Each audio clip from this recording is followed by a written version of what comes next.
Good morning, everyone, and happy Tuesday. Welcome to another Thoughts and Coffee. I don't know about you, but here we got 20 centimeters of snow. We were just having a conversation about that, and I did the calculations online, and we're looking at about 7.87 inches of snow overnight. And I know that Texas got totally hit over the weekend, and we've got a Texan with us today. And so we're going to talk a little bit about that, but I hope you're staying warm because there's a lot of people without power right now, staying safe and, about to enjoy your Tuesday. All right, let's get into what is happening over on Let's Talk Supply Chain.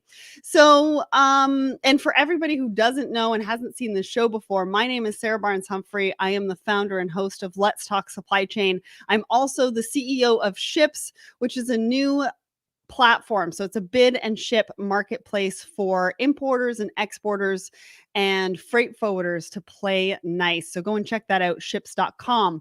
So let's talk about the first the episode that released yesterday. Sorry, I'm a bit confused this morning because I had a long weekend. I don't know about you guys. You guys had President's Day over in the States. Here we had Family Day. And so I took some time to relax and now it's right back at it.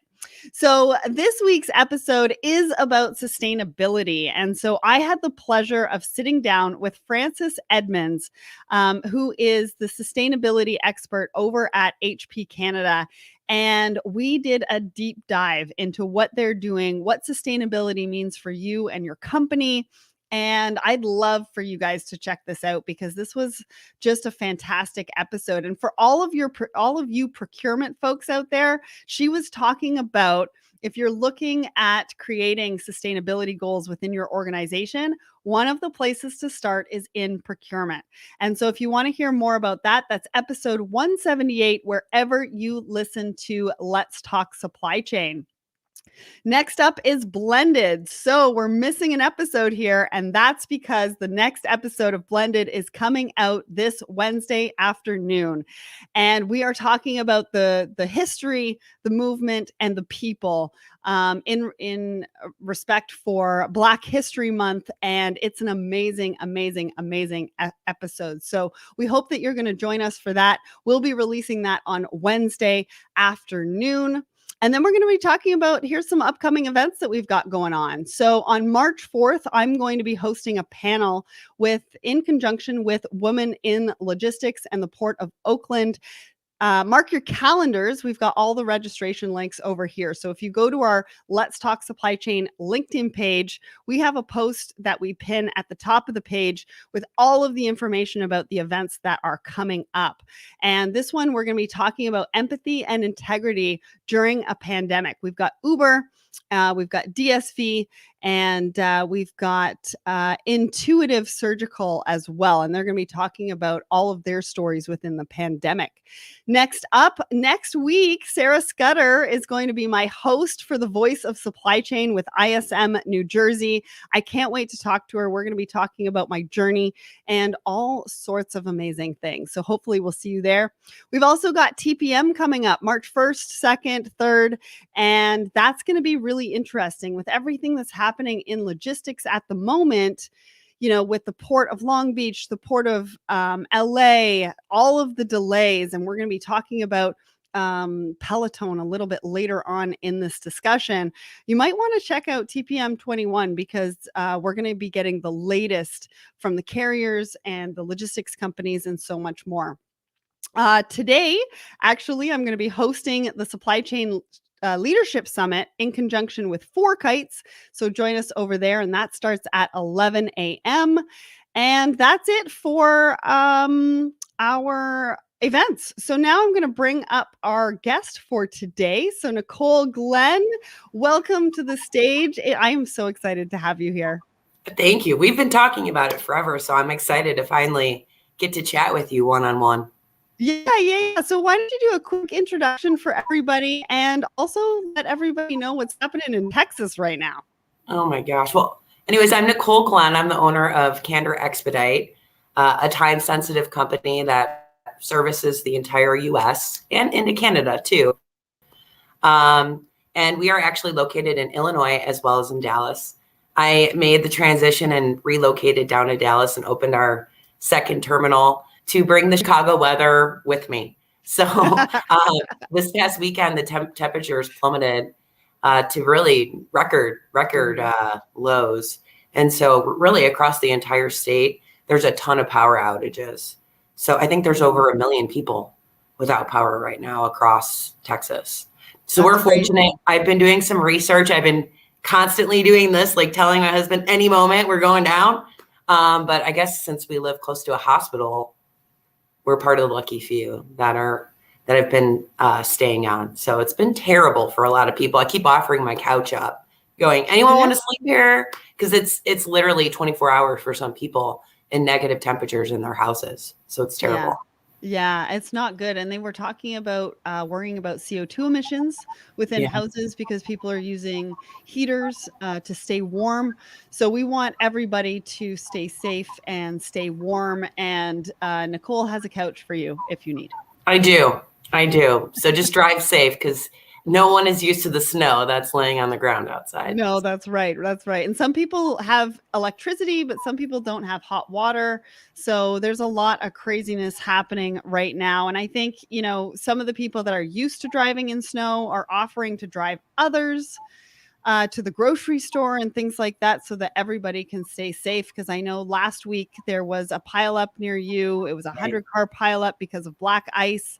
Yeah. So just everybody stay safe, be careful, and make sure that you use all your resources. Because if you do know somebody that does know how to drive in snow, it's only a phone call away, right? And I'm sure that they would love to be able to help out. So so we're sending all sorts of prayers. So I just want to say a shout out to everybody over on my personal LinkedIn page. Want to say good morning to Finton and Jeffrey. We see you. We don't see you in the comments, but we see you over on my personal LinkedIn page. So thank you everybody for joining us today.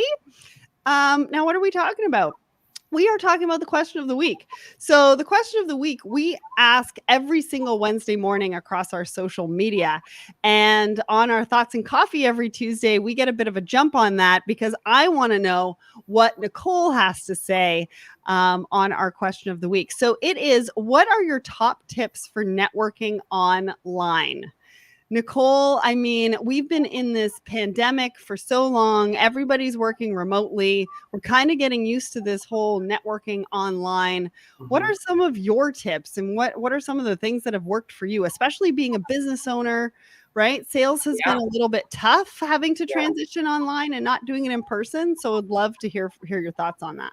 Well, I feel like with this last year through the pandemic, it was actually one of the best networking opportunities that I'd come across in all of my years being on LinkedIn and different networking, sites. And so this year it was just being open. So that's one of my tips. I mean, I come across a lot of people that I try to network with and say hello to and try to build a relationship with. And they're like, put my email address in to be able to send me a message. Be open to people. That's a big one. And then make that relationship a relationship. So not every single person that you network with has something to give you. I think that's how a lot of people look at networking. It's also, what else can you give people? Yeah. So some of the wonderful people that I've been able to meet, they ask me questions and I get to share that. And then I learn from them, but also not being afraid to constantly try to connect with people. I think people have too much of a head game thought, like, ooh, I can't reach out, or ooh, it's too many people that I'm trying to talk to. Just be open to the idea of it. Just try it and stop worrying so much about it. Just say hello and be a human. You know what? I totally agree with you. And one of the things that I started doing very early on was just reaching out to people and asking how they are, especially with the supply chain leaders, right? They've got obviously people upstream and they've got people downstream. And especially as we were navigating the pandemic, empathy, a lot more empathy had to come into the equation. For sure. And so emotionally, you were putting out so much more. And so it was literally just about checking in and saying, hey, how are you doing today? How are things going for you? And I felt like, when a couple of people approached me from a sales perspective as to what they should be doing, that was kind of my thoughts to them, was just reach out, find out how they're doing, build that relationship. I think the other thing that I would say, and I actually wrote an article on this probably about 6 months ago, and I'm going to include that article in the question of the week that I post tomorrow. But the other thing too is when you're at, a conference or a webinar or a panel discussion, don't let that opportunity pass you by. Mm-hmm. Start a LinkedIn chain. So post in the comments your LinkedIn, your link to your LinkedIn page, and people will start following you, and then you can start following them, and then you can start engaging with those that you really want to be talking to and networking and finding like-minded people. And so I wouldn't be afraid to really put yourself out there either. I totally agree with you Yeah. with Yeah. that. And there's so many opportunities, I think, online that we just don't take advantage of, or we're just like, should I, shouldn't I? And most people really just want to hear from you. So I would highly recommend, if you're doing some online conferences like the ones that we were talking about. I think one of the ones I missed out on was Forge. Forge is coming up, which is a supplier diversity conference put on by Procurement Foundry. Lots of great ways to network and take advantage of that as well. But on the post tomorrow, I'll definitely post the link to the article that I wrote last year about that as well. But we'd love to hear from you, right? Share your thoughts either today in the comments, or share your thoughts on the post that we're going to be doing tomorrow as well. Over on my personal LinkedIn page, just want to let you know, Erin says, hi, Nicole. Aaron from Trucking for Millennials. Hi, Aaron. And George and Audrey says, stay safe, Texas. In Canada, we know what to do, so we can offer you some tips. So don't be afraid to reach out to your Canadian friends and ask them for some tips on what to do in the snow. Chains on your tires, everybody. Really? I haven't had chains on my tires ever. I'm totally kidding. Don't do that. Okay. I was like, chains, really? I'm like hanging out in my bedroom. I'm sorry, I didn't get to go to my office, so I'm like working with the sun. So bear with me, people. I'm sorry about that.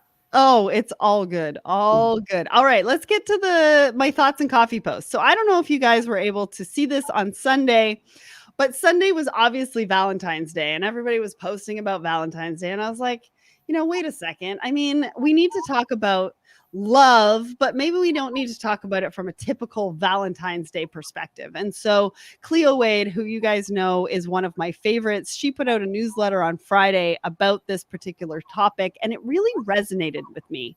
And what it talked about was true love lies in your definition of love. And sometimes that version of what we think love should look like could be a toxic definition. And I know in the past, for me, it definitely has.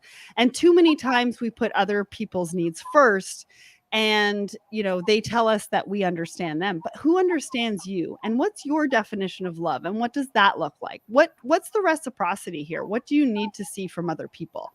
So Nicole, I know this isn't your typical thoughts and coffee post, but it was also Valentine's Day. So what did you think when you saw this post, and what would you like to add to some of the stuff that I talked about?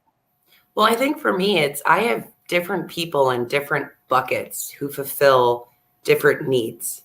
And so I think it's also understanding to have multiple people that you can love that give you different things, whether that's a friend that listens to you when you're going through something great, or you have a different friend or someone in your life that you celebrate your wins with. Or you have another person that you're competitive with, and it becomes a loving relationship based upon that fun and drive that you carry. So I think understanding love for me is I have so many things that I love to pull out of people. So being okay with having multiple people that fulfill all those different needs for you. That's how I look at it. I mean, my mom supplies something different to me than obviously my daughter.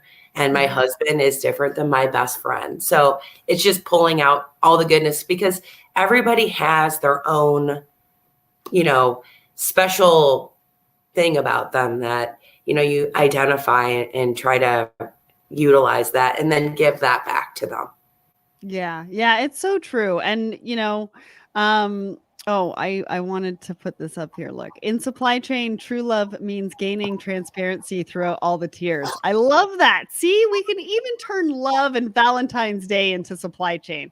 I For love sure it. we can. But so one of the things that she said is start by defining the words that mean love to you so that you can then talk to the people in your life about what you need from the relationships as well, because it too many times, and I don't know about you, but for me, I find that it's one-sided, right? Because I'm a giver and I like to give, and and so I want to make sure that it's consistent, right? Support, kindness, listening, compassion, intention. I think that, one of my words for 2021 is around boundaries. And so that's why I think this one resonated the most with me, was because it's also about not only defining the words, but that'll also define the boundaries and how you respond to other people and how you interact with other people and how you have relationships with other people. Yeah, and just asking people, like, for example, really quick, one of my best friends, we established a rule yesterday that she's going to say to me, either I need your support or I need your advice. And Yes. so yeah, I know we've been friends for over 20 years. And yesterday we were like, she's like, I just needed you to listen and not be so optimistic. And I was like, we need to start saying that to each other then. Let me know when you need me to just listen. Yeah. That is so true. So that reminds me of a conversation that I just had with some of the people in my circle, and it was really just because you can't assume that somebody else knows what you need from a conversation in that particular moment. And Right. so it's about communicating that and saying, maybe today I need some advice. Maybe today I need your pep talk. Maybe today I don't need your pep talk, and I really just want you to listen. And I Yeah. think the more that we do that, the more we're really going to be able to get a better understanding of each other and create better relationships and really be able to get out of it what you're looking for in the moment that you need it. Right. And not just thinking that everybody assumes that they know what you're thinking and what you need. Yeah, there's just no way, So it was like a groundbreaking discovery on a 20-year relationship. So it I was fun love it. I yesterday. love Yeah. it. I love it. All right, now we need to get into our supply chain topics. So the first one that we're talking about, and I don't know if you guys have seen this, but if you haven't, I don't know where you've been, because everybody is talking about this. So Peloton, they have so many delays. Their supply chain is completely broken. And they are investing $100 million in air freight and expedited ocean freight to be able to build up their capacity and build up their inventory stateside so that they can get rid of the delayed orders that we have. Nicole, like, this is just mind blowing. I think it's so smart, though. I really do.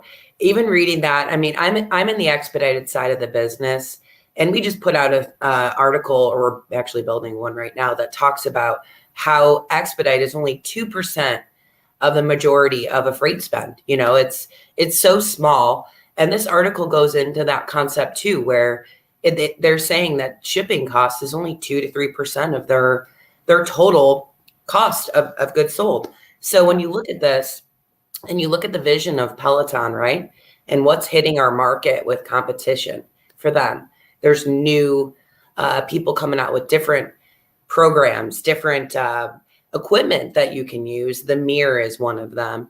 And so this is a pivotal point for them to make that investment, because they're offering new equipment themselves, their subscriptions. So it's like almost one of those investments that even a lot of brokerage firms do, where they go, I might lose a little bit here, but that is going to grow my market share substantially with my customers and develop that relationship that we're going to fulfill your needs when you have them. So I think it's a power play, great move by Peloton, and it'll just be a little blip on their P&L that will make them soar into 2022 even, I think.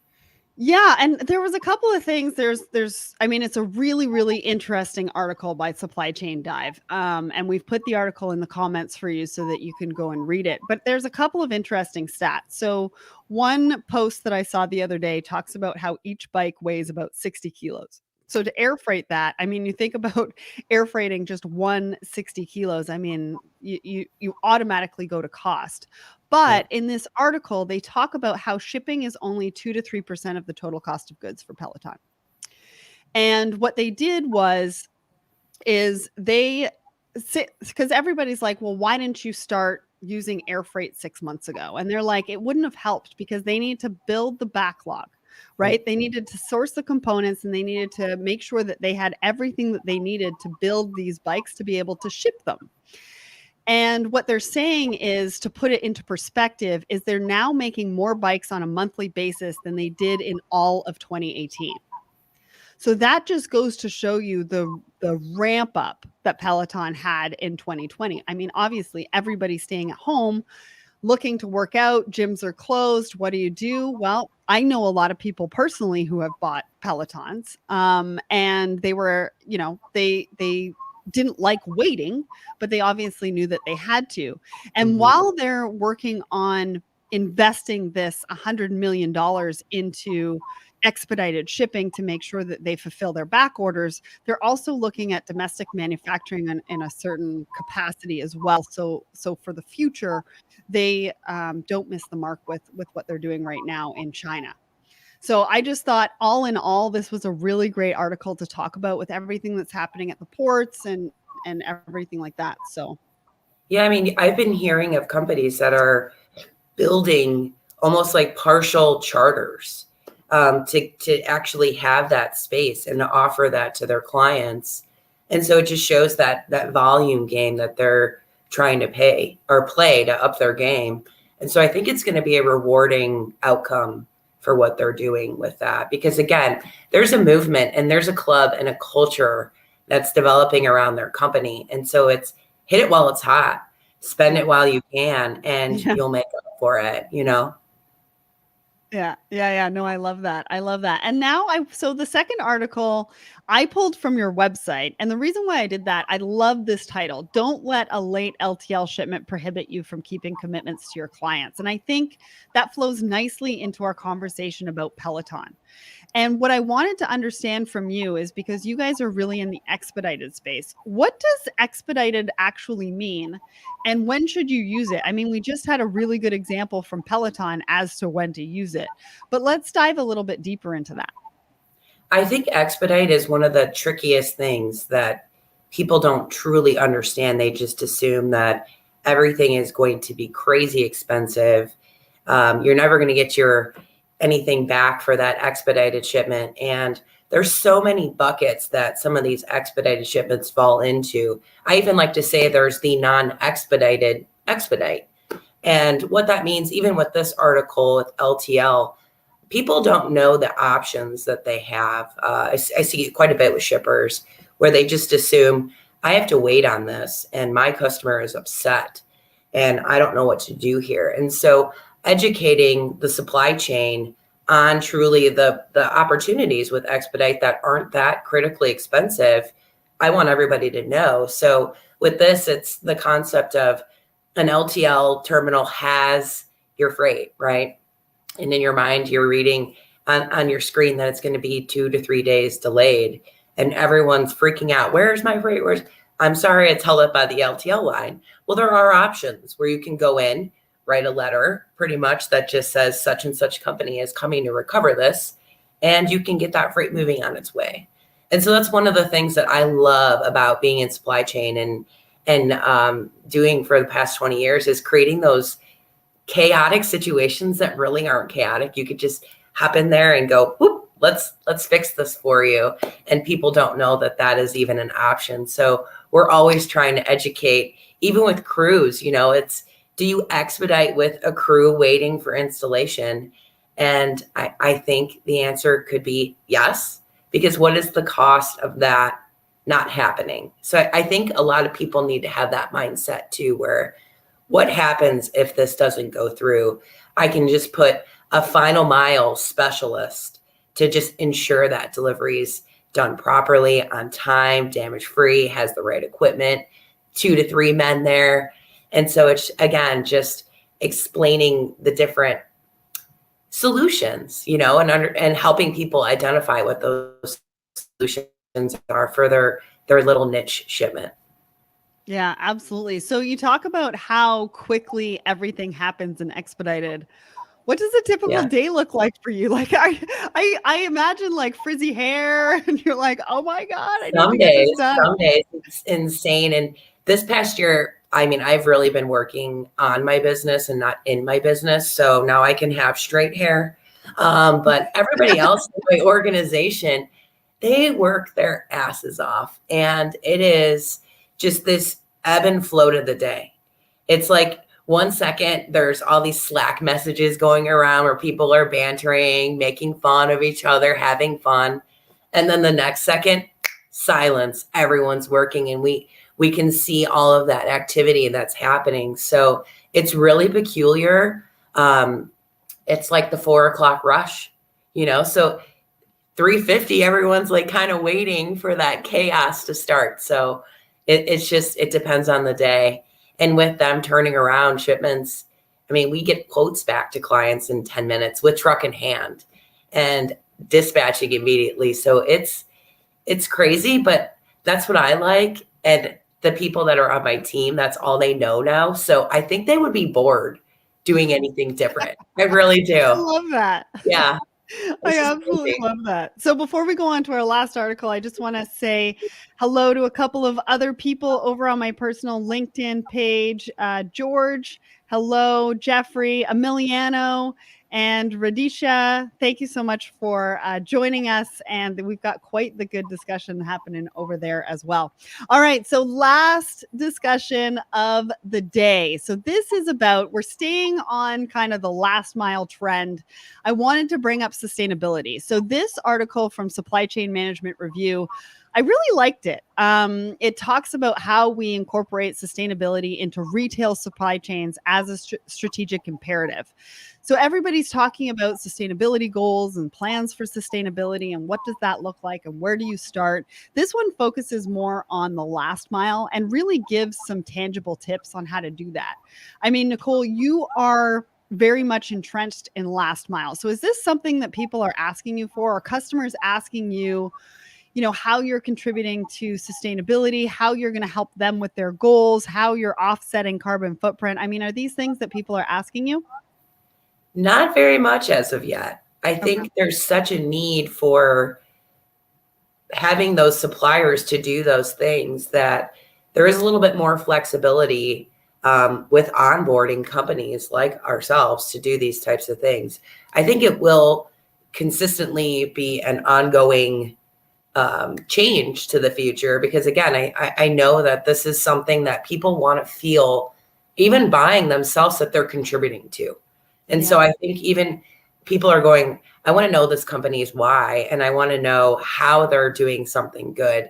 And so I think it's something that in the final mile space will start being asked more often. But again, I think there's such a need for people that can really execute to this level, that it isn't a major emphasis, at least in my company. So I'm sure there's other people out there that will say, yeah, every RFI that we fill out wants to know these answers. And it's actually one of the things that I end up telling our customers to think about. So we work with a lot of companies that are utilizing tractor trailers when it's not necessary. And so we're educating them going, we can tailor this equipment to fit your shipment. So that way it does reduce that carbon footprint. And it's one of those, like a light bulb goes on and they're like, oh, I didn't know that that's an option. So I love that. And I'm glad that you are, sharing that with your customers as well. Because like I said, people just don't know where to start. And sometimes it's really with their equipment, like you just said, in the fact that maybe they're using the wrong equipment or maybe they're using too much equipment. A couple of things that they mentioned in this article that I wanted to bring to light is sustainable delivery speeds. So what they're talking about is maybe the Amazon effect is not necessarily what everybody wants. mhm. And so people don't necessarily need it delivered same day. And if it's not something that you need delivered same day, they want alternatives for that.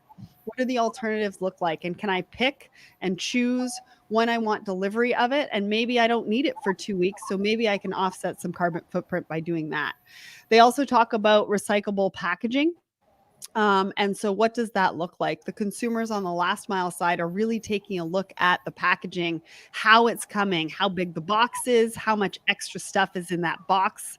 And so something to think about there. And then lastly, they're talking about re-commerce.